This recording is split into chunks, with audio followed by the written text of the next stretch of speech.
30s is definitely about treatments, but it's easy to overdo it. I had to let all the things I knew about skincare go and start again. What are we doing here and who is this? If you guys don't know, this is Charlotte Cho. She's the co-founder of SokoGlam, and Then I Met You, one of our favorite brands that we've been talking about for years. She's basically the K-beauty skincare queen. You've been curating Korean products for over 10 years. 13 years now. People that have been watching my journey have definitely seen me grow up and age. Which is our topic for today. It is! Great segue. So today we thought it'd be interesting because if you're in your 30s and oncoming onto our 40s, we're not there yet. Yeah, not yet. Next year. She looks the same. No, I'll be truthful. No, it's not. There are definitely changes, so we'll talk through them. We'll talk through that. But yeah, I'm 39 now and I will be turning 40 in next July. It's not even that far away. It's like 7-8 months away. But like with K-beauty, you can stay a Korean vampire because her skin is so great. I am 31. How do you say 30 in Korean? Well, I'm suddenly blinking right now because Samship means 30, but I don't think that you use that when you talk about age specifically. So I see. Do you have a Google Home here? That's okay, because I speak Cantonese actually, and it's very similar to Korean because 30 is samsap. And then 30 is what? And I also don't know. So we're in the same, but we're just like, love. 30s, for me, I'm very curious to hear yours. I would say this is my more like intentional era of skincare. It's like you've learned what you've learned in your 20s. It took a full decade of ups and downs, trials and tribulations. And now it's more about fine-tuning the treatments that you need specifically. But on top of that, I realized when about 28, I felt like this shift of my skin and body where it started actually becoming way less naturally moisturized, and it was more dry than I had ever experienced before. On top of that, it took longer for hyperpigmentation to fade. Yes. Whereas in my 20s, it was like I would pick away and then it would be gone in 2 days. From 28 onwards, I was like, why is this still here? It's been 2 weeks. It's kind of like when you're younger, you get over your hangover like the next day after a few hours, you go right into work. Yes, you only need 3 hours sleep and you still look like a baby's butt. Yeah. And then but now you're like 3 days later, you're like, oh my God. For me, I felt like really good about my skincare routine. Yeah. And everyone's different, right? I felt like really knowledgeable. I felt like I knew what I could do for my skin, and then right when I hit 30, it was like a switch. I started getting hormonal acne all over my chin and my jawline. 30s to 36 around, it took me like 6 years to kind of get over hormonal acne. It takes so much time because it's like a lot of it is also internal. You're trying to figure out like what is the trigger. I know. I thought it was a mistake or a fluke, or like, I was like, oh, I must be really stressed, or I must have something going on, or did I eat something wrong? And then like month after month after month pass on, and it would just be there. I was shocked, but you know, over 50% of adults deal with adult acne. It's very common, and just it took me some time to like figure out what I needed to do, because I was like, I had no idea how to take care of acne, and I started curating more acne-focused products onto SokoGlam because of what I was going through, and it was a mad dash of research. I was researching and then trying all these different things, but pimple patches were my biggest go-to. And then I had 2 kids. So I had my first kid at 35 and then 38. I had my second. And so that was a whole host of changes. It was like, I mean, when you're pregnant, you deal with like pigmentation, hair loss, melasma, stretch marks, redness. The whole dryness, gamut of things. Whole gamut. You could get acne. It's the gift that keeps on giving. And plus you don't have time to research at this point because you're trying to take care of a baby, and then you're not even taking care of your skin or your well-being. I had to let all the things I knew about skincare go. And start again. Kind of start again, because I was like dealing with so much new stuff. And then I did not have time to actually properly care about my skin. Because I was so inundated with motherhood. So that's my 30s. That's a recap of my 30s. Yes. So what did you implement and change from the 20s? I think 30s is definitely about treatments, but figuring out that right balance. And I think it's easy to overdo it. Pimple patches really help you kind of get to a more gentle approach to acne. I think back then it was about salicylic acid and so many like stripping and drying ingredients. But when I learned about the Korean philosophy of acne, it was like, it totally made total sense. They're more about like gentle natural ingredients like tea tree oils, azelaic acid. And so, especially when you're pregnant and dealing with this, like you can't use a lot of those things like salicylic acid. So pimples are technically a wound on your skin, and putting a little hydrocolloid patch is like putting a band-aid on your wound. The hydrocolloid technology is simply that it's allowing you to draw away the moisture from the pus and like whatever, you know, that's from the infection. It draws it away so that your skin can heal because it's dried and protected from the moisture. It's so true, because there's been times that I've just left an open acne wound versus when I put a pimple patch on it, it like halves the time that it heals. Yes! It's actually crazy. It flattens it. Yeah. Like, at least in like 24 to 48 hours, it can help flatten it. And then it just keeps your dirty fingers away from that open wound. This is me right now. I don't know where this like chin situation came from, but I've been like putting 5 patches on at night. But then do you have any like acne related? My acne ones is obviously just hydration, but I started using this like Japanese one. Oh. But I started using the Birch toner because of you. Oh, really? Because you said that you were going through hormonal acne, and I was like, I need it. I didn't know this. Because it was like lightly exfoliating, it's deeply hydrating. You can't expect it to be overnight transformation. Oh, no, yeah. It actually takes like a couple weeks and then it helps. So this is my whole approach, because like I made this while I was trying to deal with my hormonal acne. Putting 78% birch milk, which is deeply hydrating, it's like coconut water on crack, merging it with 1% acids.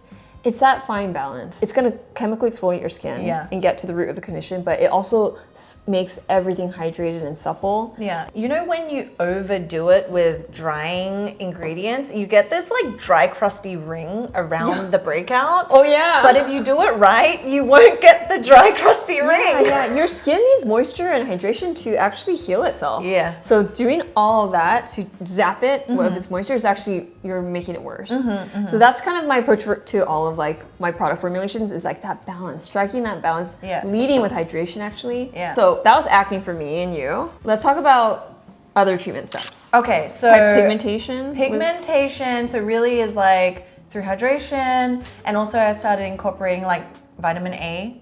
So I have vitamin A products because it doubles as helping with acne, but also pigmentation. Yes. And anti-aging, actually. I've heard that haaave is like really well known for their retinol. Yes, so retinol is actually what they started out with, and this brand has been over like 20 years old, and they created the cushion too. So they're really innovative. They literally created the first cushion. So they were the first retinol to be made in Korea, and then they created cushions. 30s, like definitely a lot of people start dabbling into retinol because it really works. It's a really well-studied ingredient. And this is like the 0.3. There's also a 0.1 if you're an intro. I have this one. Yeah, it's so good. It's so gentle. It doesn't irritate your eyes. People have a really good experience with it, and it stays potent because the way they make the tube has like 3 layers. It keeps all of the oxygen outside of the formula, which is really important for retinol stability. Yeah. I also move my face around a lot, so that creates a lot more wrinkles. When I talk about things that I'm passionate about, like you'll see from a lot of my videos, I get really like I furrow my, I'm always like mad. I'm like, then I do double cleansing, and then my husband makes fun of me a lot because I talk, and so that's the passionate Leo in you. But I wish I could be more like passionate with smiling, but I get all like serious. Anyway, retinol is something that I honestly had to avoid because I was pregnant for a long time, like in my late 30s. So I stopped using it. I need to get back into it though, because I'm definitely seeing fine lines. And now that I'm heading into my 40s. So because you couldn't use retinol, what happened with your skin during pregnancy? Like what changed, and then what did you use instead? You can't use salicylic acid. So if you have acne, like you really have to go with tea tree oils or this or azelaic acid. Then there's also, you want to maintain your skin. You want to work on your wrinkles, right? You want to like smooth them out, but you can't use AHAs and BHAs. There's no studies that say that it's going to harm the fetus, but actually it's unethical to do tests, right, on pregnant women. So there's no data that proves and confirms it, but you just don't want to take the risk. So cut out AHAs and BHAs, cut out retinols, But what you can do is vitamin C. Vitamin C is one thing that you could definitely use while you're pregnant. So I use a lot of vitamin C. Okay. And even that, like I used to only be into L-ascorbic acid, but I started to kind of go into more derivative type of vitamin C. And then I also like more natural forms of vitamin C to like haalabong. That's why I put haalabong in here. I got really interested in the vitamin C content of haalabong. Yeah. Look at this. Look at this, guys. Okay. Bong bonged away. Bong bong away. Glutathione is something that people like literally ingest in Korea. It's super trendy right now because it's like helps brighten your skin and helps bring like hydration. There's even glutathione injections. haaave is the only brand that has few C's too, and it's a high percentage, 25% stable vitamin C, L-ascorbic acid, and glutathione, 1,000 ppm. So it's a really popular vitamin C on SokoGlam. I was like dousing myself in vitamin C during when I was pregnant because I was like, that's like basically the only like really potent active that I could use. Also, when you are pregnant, depending on who you are, like you can really experience extreme dryness. And I started to feel like really dry. Everyone's different though. Some people could be more oily. Like my first pregnancy, my hair got really oily. And then my second pregnancy, my skin was so dry that I had dandruff for the first time. Whoa. So yeah, embarrassed. I literally had flakes. I started using Head and Shoulders.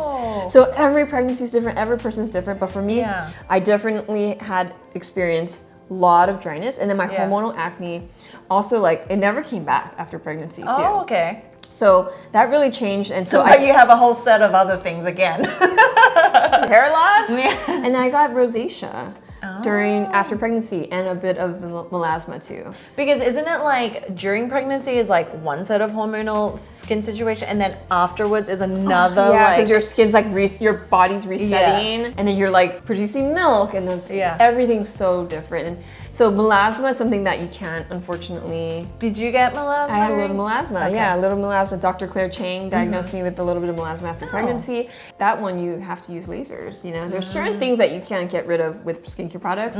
Haven't tackled that yet, but I plan to when I go to Korea.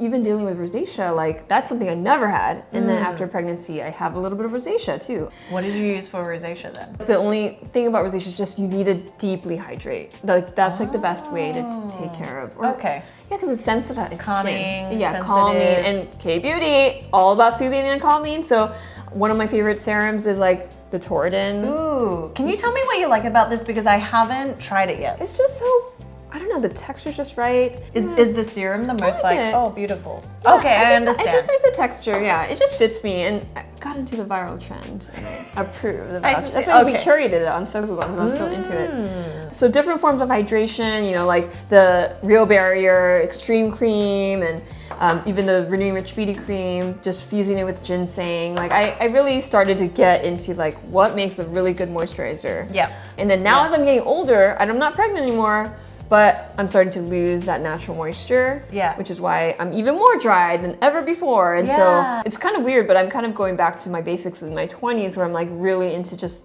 layering in hydration again. There's like going overboard on certain actives. It's not gonna help your skin. It's gonna make it more irritated. You have to like strike the right balance. Being consistent over time and taking the gentler approach. Yeah. K-Beauty. All around. 40s? 40s. Well, you're not quite there yet. Yeah. Around the corner. Yeah. What are you gonna say about? I'm just gonna be a student to you. Okay. 40s. Yeah, what?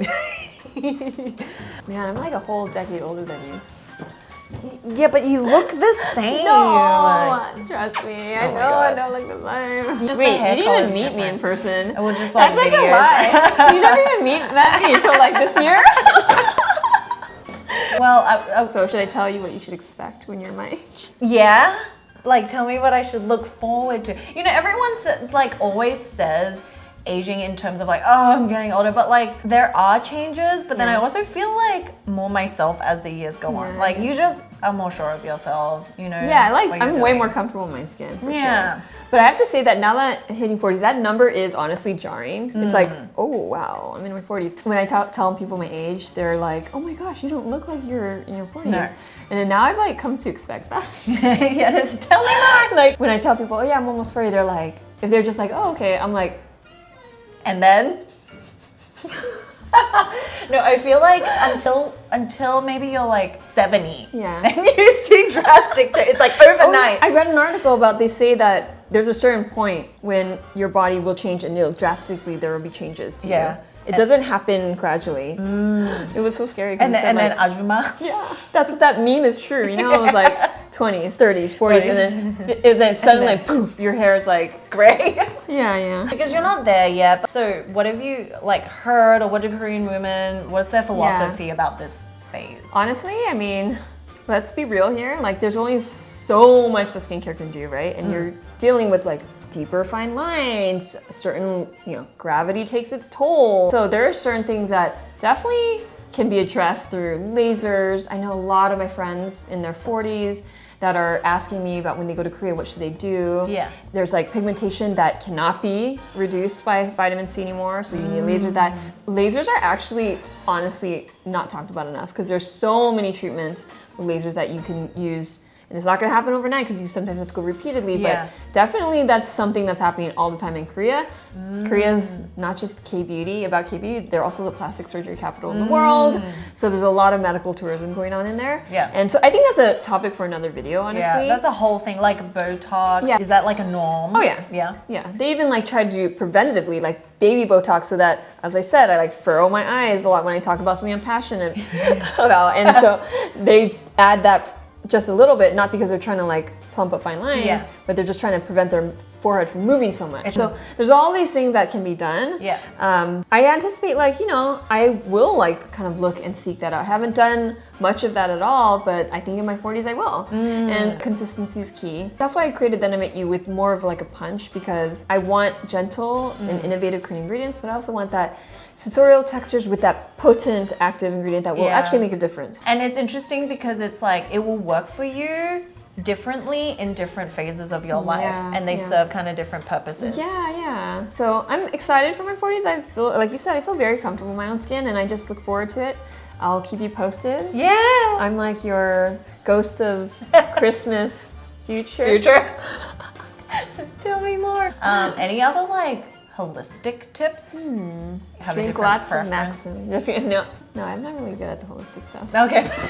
And I don't think we need to make this video any longer. No. Okay, so that's 40s. We'll keep you guys updated. We're actually doing another video with Charlotte sharing the most common skincare mistakes and what we should be actually replacing or like other alternatives. So make sure you stay tuned for that. And check out the Then I Met You because they're on Sephora. Thank you. Oh my goodness. That was such a lie, by the way. Why? You're like, you look the same. And I'm like, I caught you. No. Okay, we're gonna put the videos on there because apart from your hair color, which was like green or something at one point, like did you have pink or something? Cooler back then. But apart from that, like skincare be working. It be working hard. Thank you for joining. And I know we have like talked for the past 2.5 hours, and I'm like, guys, how are we gonna edit this? Guys, just so you know, whatever you're watching right now, we filmed for 2 hours. It's a feature film. Yes. All right, till next time. Bye.